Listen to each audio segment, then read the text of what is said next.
იწყო. მოგესალმებით. მე სან-ანდრეასის შტატის გუბერნატორი მაიკ მენშტეინი გახლავართ.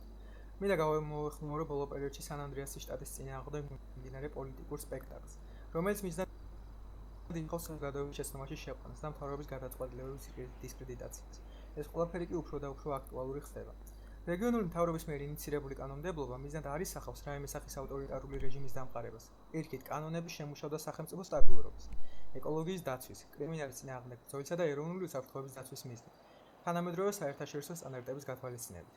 ტყეების, წყლებისა და ეროვნული პარკების დაცვა ეს არ არის დიქტატურა, ესაა პასუხისმგებლობა მომავალი თაობის წინაშე.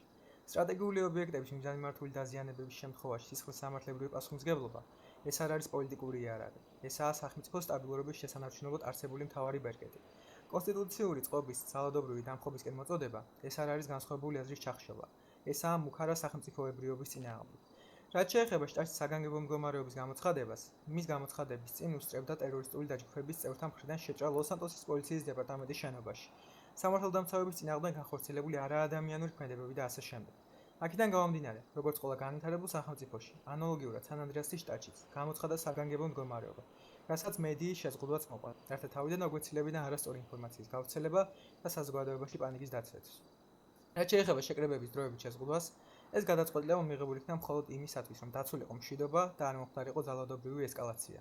სტატიაში ვკითხულობთ, რომ სან-ანდრეასის შტატის გუბერნატორი მაიკ მენშტეინი ეროვნულ გვარდიას იყენებს ბერკეტად სან-ანდრეასის ხალხის წინააღმდეგ, რაც კიდევ ერთი დიდი დეზინფორმაციაა. თითქოს და მშვიდობიანი აქცია, რომელიც მთავრობის წინააღმდეგ ბოლო დროს იმართებოდა, სულაც არ იყო მშვიდობიანი.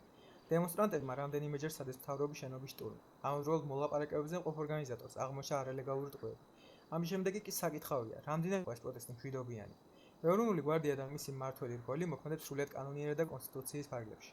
გუბერნატორის მიერ დანიშნული წარმომადგენელი ეროვნულ გვარდიაში არ წარმოადგენს კერძო პირს, იგი წარმოადგენს სახელმწიფო რწმუნებს, რომელიც ეხმარება ეროვნულ გვარდიას არსებული ვითარების გაუმჯობესებაში, არა გუბერნატორის, არამედ სან-ანდრეასის ხალხის სახელით. სან-ანდრეასის მთავრობა იცავს სიტყვის და მედიის თავისუფლებას, თუმცა მკაფიოდ განმარტავს, თავისუფლება არ არის უფლება, გაავრცელოს სიცრუე, დეზინფორმაცია და შიში დათესვას საზოგადოებაში. სან-ანდრეასის შტატის მთავრობა დღესაც და მომავალშიც განაგრძობს კანონის უზენაესობის დაცვას, დემოკრატიის, ხელშეწყობასა და საზოგადოების კეთილდღეობაზე ზრუნვას. ჩვენ არ დავხუჭავთ თვალს არეულობაზე, დესტაბილიზაციის მცდელობაზე, ან იმის მცდელობაზე, რომ ჩვენი შტატი სუსტად დაშლილ ერთეულად იქცეს. დემოკრატია ძლიერი სახელმწიფოა, მაგრამ არა დაუცველი. მადლობა ყურადღებისთვის. გავართ.